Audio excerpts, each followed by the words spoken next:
Hyman G. Rickover, born January 27, 1900 and died July 8, 1986, was an admiral in the United States Navy. He directed the early development of naval nuclear propulsion, and controlled its operations for 3 decades as director of the US Naval Reactors Office. Additionally, he oversaw the development of the Shippingport Atomic Power Plant, the world's first commercial pressurized water reactor used to generate electricity. Rickover was also one of 4 people to be awarded to Congressional Gold Medals. Rickover is known as the father of the nuclear navy.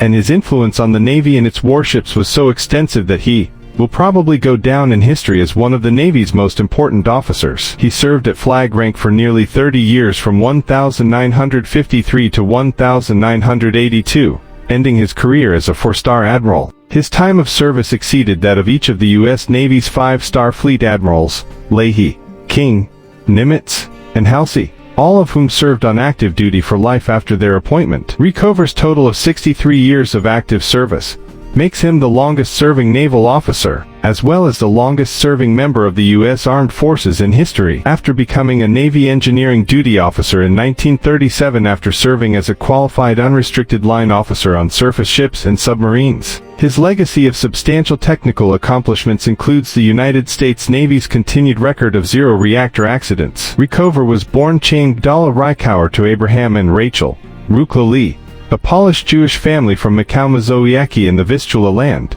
His parents changed his name to Hyman, which is derived from Chaim, meaning life. He did not use his middle name Godalia, but he substituted George while at the Naval Academy. Rickover traveled to New York City with his mother and sister in March 1906, fleeing the Russian anti-Semitic pogroms during the 1905 revolution. They were joined by Abraham,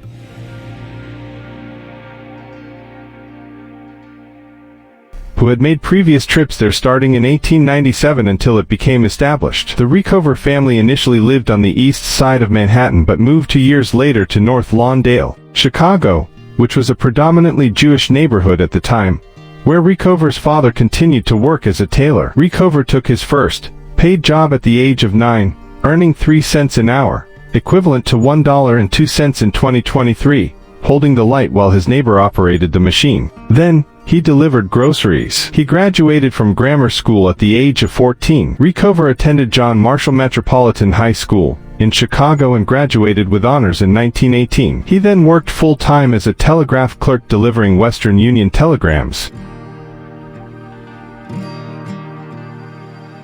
where he became acquainted with Congressman Adolf J. Sabath, a Czech Jewish immigrant. Sabath nominated Rickover for appointment to the United States Naval Academy. Rickover was only the 3rd alternate for the appointment, but he passed the entrance exam and was accepted. Rickover's naval career began in 1918 at the Naval Academy. At this time,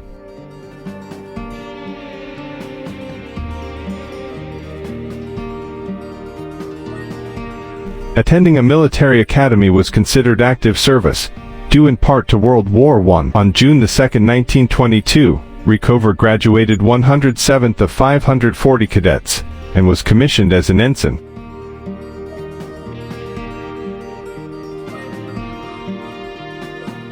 He joined the destroyer La Valette on the 5th of September 1922. Rickover impressed his commander with his hard work and efficiency, and was promoted to engineer officer on the 21st of June 1923, becoming the youngest officer in the squadron.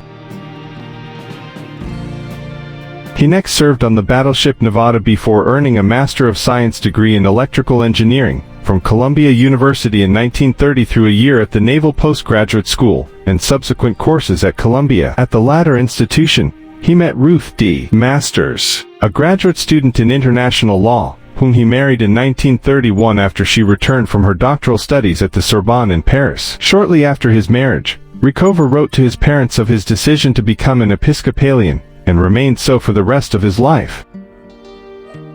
On July 4, 1985, Admiral Rickover suffered what was described as a serious stroke, and was admitted to Bethesda Naval Hospital, thereafter experiencing partial paralysis of his right arm. Rickover died at his home in Arlington, Virginia, on July 8, 1986, at the age of 86. He was buried on July the 11th in a small private ceremony at Arlington National Cemetery.